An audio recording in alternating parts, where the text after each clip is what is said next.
Start strong, finish strong. Wolf is always scratching. Let's roll. Up at 3:45 a.m., cardio by 4:45 a.m., hitting the iron by 6:15 a.m., in my pickup truck by 7:15 a.m., heading to work, ready to get after it, ready to shoot. There's no substitute for hard work. I'm gonna make something out of myself, and it's gonna be so good, it's bad.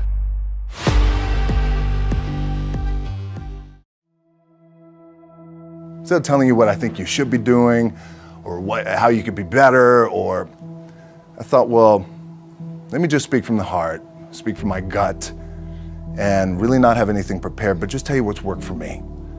And maybe some of the stuff that's worked for me might work for you now, currently, presently, as you guys have your goals and ambitions, but then further on down the line, as you guys continue to live your life.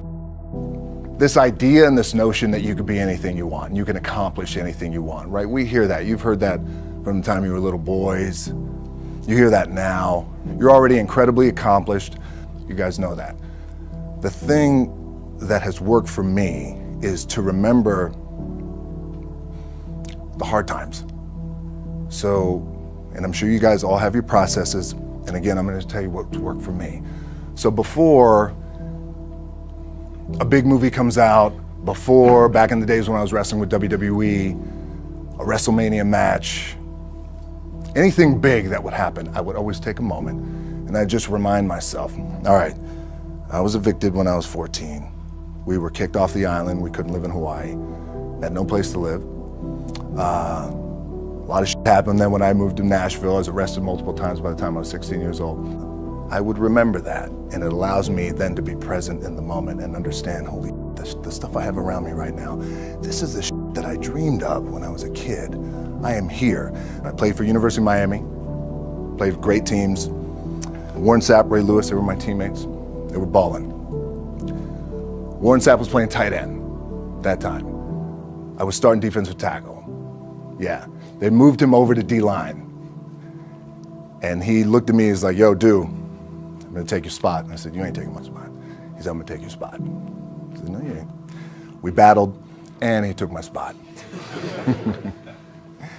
Now you can imagine how that with me, because there goes my opportunity. He went in, switched to defensive tackle, lit the world on fire. Well, what that did, it crushed me, it crushed my dreams. I had a piss poor senior year, zero production, no NFL, no combine invite, nothing. Finally went to the CFL. Calgary Stampeders, making $250 a week Canadian.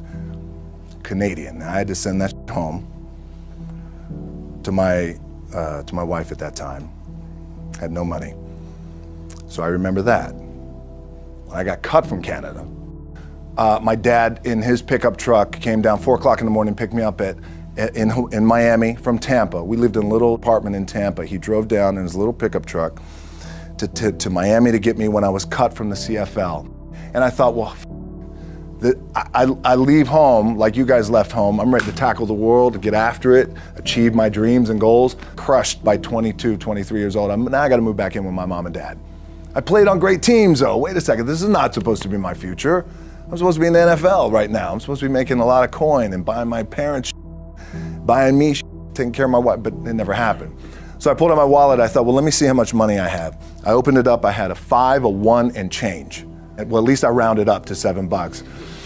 But I thought, God, ain't this a bitch? I got $7 in my pocket. Where the f do I go now? What do I do? I can't go back to CFL. The point comes where you hear that voice, the big run's over.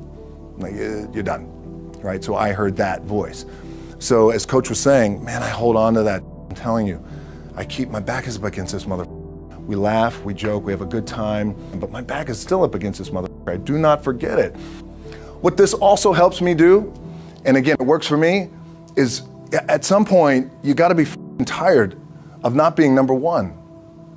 You have to be, and you gotta play angry, and I play angry. Now, I'm cool and calm with my approach, and when I step out on my field, which is a set, or, you know, like, there's some, and you're always gonna have haters, and haters are like, well, God damn, man, how many movies are you gonna make, or how much shit are you gonna do? Like, you do a lot of shit. I say, yes, because my ambition. Of course, why not? I could do it. Yeah, I love what I do. And not only that, but in what world do we not work every day? My back is up against this thing, you know, and I started to play angry, by the way, and I still play angry.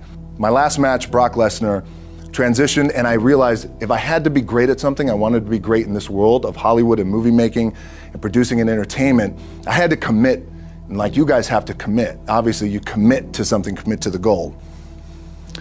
So I quietly retired. 2 years later, I thought, what did I do with my career? Because my movies were not doing well.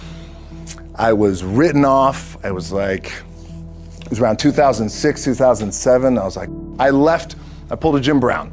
I left when I was on top, like #1 in the wrestling business, and I left. It was a ballsy, gutsy, some call it stupid move, but I had to commit and I had to follow what was in my gut. What helps me is to keep the hard times in the front of my mind, because it allows me to go into these big moments that I've worked my ass off, and you guys have worked your ass off. It allows me to go into these big moments with a different perspective. What it also does for me, and again, this is what works for me. Like, my back is up against this mother. Every day, it's against this fucking wall. But it's up against this mother because it's what I believe in. And when my back is against this mother, then there's nowhere to go but that way.